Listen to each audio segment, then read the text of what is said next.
નમસ્કાર વિદ્યાર્થી મિત્રો, હું ભીમાણી સર ફરી આપણું સૂચકાંકના ચેપ્ટરમાં સ્વાગત કરું છું. અગાઉના લેક્ચરમાં આપણે આધાર વર્ષ એટલે કે બેઝ યરની ચર્ચા કરતા હતા. આધાર વર્ષ કોને કહેવાય? તો એની આપણે ચર્ચા કરી કે જ્યારે કોઈ ચલની વર્તમાન સમયની કિંમતને કોઈ નિશ્ચિત સમયની સામાન્ય રીતે ભૂતકાળના ચલની કિંમત સાથે જો સરખાવવામાં આવે તો તે નિશ્ચિત સમય કે વર્ષને આપણે શું કહેશું? આધાર વર્ષ. બીજી આપણે એક બાબત એ પણ જોઈ હતી કે જે વર્ષને તમે આધાર વર્ષ તરીકે પસંદ કરો તે વર્ષ એક પ્રમાણ્ય કે સામાન્ય વર્ષ હોવું જોઈએ. બીજી એક બાબત એ પણ ધ્યાન રાખવાની કે આધાર વર્ષ લાંબા ભૂતકાળનું વર્ષ ન હોય તે જરૂરી છે. ત્યાર પછી આપણે ચર્ચા કરી કે આધાર વર્ષની પસંદગી બે રીતે કરી શકાય, જેમાં આપણે પ્રથમ રીતની આજે શરૂઆત કરવાના છીએ, અચલ આધારની રીત, અને બીજી છે પરંપરિત આધારની રીત. અચલ આધારની રીતમાં આપણે એ પણ જોઈ ગયા કે જ્યારે આપણે આધાર વર્ષની પસંદગી કરીએ ત્યારે અચલ આધારની જે રીત છે એમાં કયા મુદ્દાઓ ધ્યાનમાં રાખવા. તો અચલ આધારની રીતમાં સૌથી પહેલાં સામાન્ય ઘટના કે પરિસ્થિતિવાળા સમય કે વર્ષને સ્થિર ગણી પ્રમાણ્ય વર્ષ કે આધાર વર્ષ તરીકે તમારે એને પસંદ કરવાનું છે. બરાબર. મેં અગાઉ પણ વાત કરી કે સામાન્ય ઘટના કે પરિસ્થિતિવાળા મતલબ કે જે વર્ષમાં કોઈ બરાબર ભૂકંપ કે વાવાઝોડું કે એવી કોઈ અન્ય પરિસ્થિતિ ન સર્જાયેલ હોય એવા વર્ષને આપણે સામાન્ય ઘટના કે પરિસ્થિતિવાળા સમય કે વર્ષને આપણે સ્થિર ગણી એક પ્રમાણ્ય વર્ષ કે આધાર વર્ષ તરીકે આપણે પસંદ કરી શકશું. ઘણી વખત એવું બનશે કે આધાર વર્ષ પસંદ કરવા માટે તમે કોઈ ચોક્કસ વર્ષને પસંદ નહીં કરી શકો, ભૂતકાળના વર્ષને, તો તમે અમુક વર્ષોની સરેરાશ કિંમતને આધાર વર્ષની ચલ કિંમત તરીકે પણ લઈ શકશો. બીજી એક બાબત ધ્યાન રાખવાની છે કે આધાર વર્ષ ઘણા દૂરના ભૂતકાળનું વર્ષ ન બને તે માટે અમુક સમયાંતરે આધાર વર્ષ બદલવું જોઈએ. હવે જ્યારે પણ તમે દાખલાની ગણતરીની શરૂઆત કરો ત્યારે અચલ આધારે સૂચકાંક શોધવાનું જો કહેવામાં આવે તો અચલ આધારે સૂચકાંક શોધવા માટે નીચેના સૂત્રનો ઉપયોગ કરીને મેળવી શકાય છે, જેમાં સૂચકાંક I બરાબર P1/P0 ગુણ્યા 100, જ્યાં ખાસ ધ્યાન રાખવાનું P1 એટલે ચાલુ વર્ષની ચલ કિંમત અને P0 એટલે આધાર વર્ષ સમયની ચલ કિંમત. તો હવે આપણે અચલ આધારે દાખલાની ગણતરી કરી શકીએ અને અચલ આધારની રીતે સૂચકાંક શોધવા માટેનું આપણી પાસે સૂત્ર પણ છે. I બરાબર P1/P0 ગુણ્યા આપણે શું કરવાનું છે? 100. ટેક્સ્ટબુકમાં સૌથી પહેલાં આપણે ઉદાહરણોથી શરૂઆત કરીએ છીએ. તો ટેક્સ્ટબુકના પેજ નંબર 7 ઉપર સૌથી પહેલું ઉદાહરણ આપણને આપેલું છે કે જેની આપણે અત્યારે ગણતરી કરતા શીખશું. ઉદાહરણ નંબર 1, સૌથી પહેલાં ઉદાહરણને સમજો, ત્યાર પછી અચલ આધારની રીતે ઉદાહરણને આપણે સોલ્વ કરવાનું છે. જેમ કે આપણું ઉદાહરણ છે, કોઈ એક વિસ્તારમાં ઘઉંના જથ્થાબંધ ભાવની માહિતી નીચે પ્રમાણે છે. તે પરથી વર્ષ 2005ને તમારે આધાર વર્ષ તરીકે લેવાનું છે. હવે જો અહીંયા અગાઉથી જ આધાર વર્ષ તમને આપી દીધેલ છે. જ્યારે આધાર વર્ષ તમને અગાઉથી આપી દીધેલ હોય બરાબર, તો P0ની કિંમત તમને મળી જશે. 2005ને આધાર વર્ષ તરીકે લઈ બાકીના વર્ષો માટે વસ્તુના ભાવના સૂચકાંક તૈયાર કરો. આ સૂચકાંક પરથી ઘઉંના વર્ષ 2013ના ભાવમાં થયેલ ટકાવારી વધારો જણાવો. હવે અહીંયા ઉદાહરણ સ્વરૂપ દાખલાની રકમ આપેલી છે, જેમ કે વર્ષ આપેલા છે 2005, 2006, 2007થી કરીને 2013 સુધી. હવે આ દાખલામાં આપણે કરવાનું શું છે? તો ધ્યાન રાખવાનું સૂચકાંક શોધવાનો છે. અને આ જે સૂચકાંક શોધવાનો છે એ કઈ રીતે? તો અચલ આધારે સૂચક આંકની તમારે ગણતરી કરવાની છે. અચલ આધારે સૂચક આંક જેનું સૂત્ર આપણે શીખી ગયા છે, I બરાબર P1/P0. બરાબર. 1 એટલે ચાલુ વર્ષ, 0 એટલે આધાર વર્ષ. હવે અહીંયા દાખલાની રકમમાં આપણને સીધે સીધું વર્ષ 2005 એને આધાર વર્ષ તરીકે આપણે લેવાનું છે. એટલે આધાર વર્ષ ઓલરેડી આપણને આપી દીધેલું છે. હવે જે વર્ષની સરખામણી આપણે આધાર વર્ષ સાથે કરશું એ વર્ષ આપણું ચાલુ વર્ષ થશે, મતલબ કે P1 થશે. હવે કોષ્ટકના સ્વરૂપે આપણે દાખલાની ગણતરી કરશું. સૌથી પહેલાં બરાબર મેં જે રીતે અહીંયા આખું કોષ્ટક બનાવેલ છે, તમે આ કોષ્ટકનો ઉપયોગ કરી અને દાખલાની ગણતરી કરી શકશો. બરાબર. ઉદાહરણ 1નો જવાબ છે. વર્ષ સૌથી પહેલાં લખી નાખશું. પછી બીજી કોલમ બનશે ઘઉંનો ક્વિન્ટલ દીઠ ભાવ રૂપિયા. આપણે દરેક વર્ષ માટે સૂચક આંકની ગણતરી કરવાની છે. તો સૂચક આંકનું સૂત્ર લખશું I બરાબર P1/P0 ગુણ્યા 100. ધ્યાન રાખવું P0 2005 છે, મતલબ 2005ના વર્ષને આપણે આધાર વર્ષ તરીકે લઈ શકશું. બરાબર. એટલે કે જ્યારે પણ તમે આધાર વર્ષ લો ત્યારે ખાસ ધ્યાન રાખવાનું વર્ષ 2005ના વર્ષને આધાર વર્ષ તરીકે લેવાનું છે. અને વર્ષ 2005ને આપણે દરેક વર્ષની કિંમતથી ભાગશું, જેથી કરીને આપણને તેનો ગુણોત્તર મળે અને એ ગુણોત્તર દ્વારા આપણે એની ગણતરી કરી શકીએ. હવે સૌથી પહેલાં આપણે જોયું જેમ કે ધારો કે આપણે 2005માં ઘઉંનો ક્વિન્ટલ દીઠ ભાવ 1650 છે.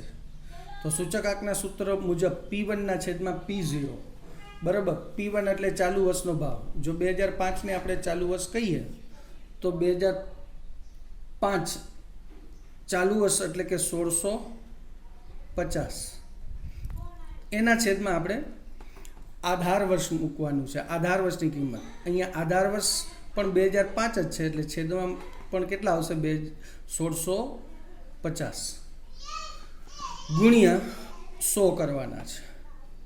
હવે સૌથી પહેલાં આપણે કેલ્ક્યુલેટરનો ઉપયોગ કરશું. બરાબર.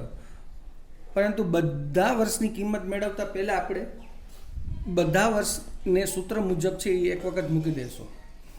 2006માં બરાબર વસ્તુની કિંમત છે 1690, મતલબ ચાલુ વર્ષની કિંમત થશે 1690 ના છેદમાં આધાર વર્ષની કિંમત થઈ 1650 એને ગુણ્યા આપણે 100 કરીને મૂકી દઈશું.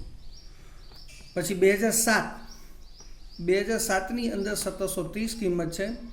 આધાર વર્ષની કિંમત છે દર વર્ષે સરખી જ રહે છે 1650. પછી 2008માં ચાલુ વર્ષની કિંમત થઈ 1750 P1 છેદમાં P0 આધાર વર્ષ એટલે 1650 ગુણ્યા શું કરવાનું છે 100. બરાબર. અહીંયા પણ ગુણ્યા 100 બરાબર અને બરાબર. કેલ્ક્યુલેટરનો બને ત્યાં સુધી પછી ઉપયોગ કરો. એક વખત સૂત્ર મુજબ બધી રકમ છે એ મૂકી દો. 2009માં 1810 કિંમત છે અને એના છેદમાં 1650 ગુણ્યા 100 બરાબર. એમ 2010માં 1850 કિંમત છે, એના છેદમાં 1650 ગુણ્યા 100 બરાબર. એ જ રીતે 2011માં 1870 છેદમાં 1650 ગુણ્યા 100 બરાબર. 2012ની કિંમતને પણ મૂકી દઈશું. જેમ કે 2012ની કિંમત છે 1900 છેદમાં 1650 ગુણ્યા 100 બરાબર. આ જ રીતે 2013ની કિંમત છે 1950 છેદમાં 1650 ગુણ્યા 100 બરાબર. આમ આપણે સૂચકાંકના સૂત્ર મુજબ I બરાબર P1 છેદમાં P0 બરાબર આ સૂચકાંકના સૂત્રનો ઉપયોગ કરી અને દરેક વર્ષ માટે સૂત્ર મુજબ કિંમત મૂકી દીધી છે. હવે જો આપણે કેલ્ક્યુલેટરનો ઉપયોગ કરશું તો 2005માં આપણને સૂચકાંક કેટલો મળશે? 100 મળશે, કારણ કે આધાર વર્ષ અને ચાલુ વર્ષ બંનેની કિંમત સરખી છે. બરાબર. 1690 ભાગ્યા 1650 ગુણ્યા 100 કરશો તો આપણને 102.42 કિંમત મળશે. 2007માં 1730 ભાગ્યા 1650 કરશો તો આપણને કિંમત મળશે 104.85 મળશે. એ જ રીતે 2008ની અંદર 1750 ભાગ્યા 1650 ગુણ્યા 100 કરશો તો આપણને 106.06 કિંમત મળશે. 2009ની અંદર 1810 ભાગ્યા 1650 ગુણ્યા 100 કરશો તો 2009ની અંદર આપણને એ કિંમત મળશે 109.70 મળશે. ત્યાર પછી આપણને 112.12 કિંમત મળશે. ત્યાર પછી બધાને આ રીતે ભાગતા જશું તો દરેક વર્ષનો આપણને સૂચકાંક મળશે. જેમ કે 2011માં 113.33 કિંમત મળશે. હવે 2012ની અંદર 2012માં 115.15 કિંમત મળશે.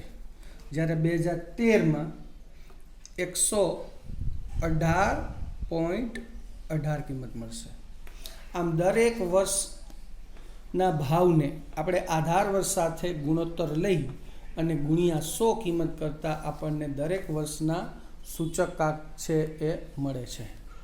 હવે આપણા ઉદાહરણમાં વર્ષ 2005ને આપણે આધાર વર્ષ તરીકે લેવાનું હતું અને બાકીના વર્ષો માટે વસ્તુના ભાવના સૂચકાંક તૈયાર કરો, એ આપણે સૂચકાંક તૈયાર કર્યા. હવે આ સૂચકાંક પરથી આપણે ઘઉંના વર્ષ 2013ના ભાવમાં થયેલ ટકાવારી વધારો જણાવવાનો છે. જેમ કે વર્ષ 2013માં ક્વિન્ટલ દીઠ ભાવ કેટલો હતો? 1900. ક્વિન્ટલ દીઠ ભાવ કેટલો હતો? 1950. હવે જો વર્ષ 2013ને જોવા જાઓ તો વર્ષ 2013માં 1950ને આધાર વર્ષ 1650 સાથે ભાગવાથી ગુણ્યા 100 કરવાથી આપણને 118.18 મળે છે. એનો મતલબ એવો થયો કે 2013માં ઘઉંના ભાવમાં વધારો 2005 કરતાં કેટલો વધારો થયો? તો ઉપર તમે જોઈ શકો કે 2005ની અંદર બરાબર સૂચક આંક જે છે એની કિંમત બરાબર 100 છે. 2005ની અંદર સૂચકાંકની કિંમત કેટલી થશે? 100 થશે. બરાબર. તો 2005 કરતાં 2013માં કેટલો વધારો થયો? બરાબર. એ વધારાને આપણે અહીંયા લખી શકશું. જેમ કે વર્ષ 2013માં ઘઉંના ભાવમાં વર્ષ 2005ના સાપેક્ષમાં બરાબર, મતલબ 2005ની સાપેક્ષે 2013માં કેટલો વધારો થયો છે? તો સાપેક્ષમાં ટકાવારી વધારો બરાબર કેટલો? તો કે છે 118.18. એ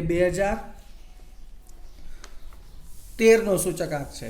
એમાંથી 2005નો સૂચકાંક 100 જો તમે બાદ કરો, બરાબર, 2005નો સૂચકાંક કેટલો? 100 જો તમે બાદ કરશો તો 118.18માંથી 100 બાદ કરવાથી આપણને 18.18% મળે.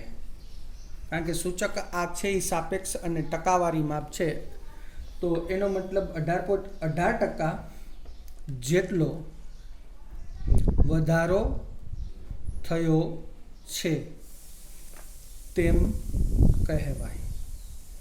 બરાબર. તો અહીંયા પ્રથમ ઉદાહરણની અંદર આપણે અચલ આધારની રીતે સૂચકાંકની ગણતરી કરવાની છે.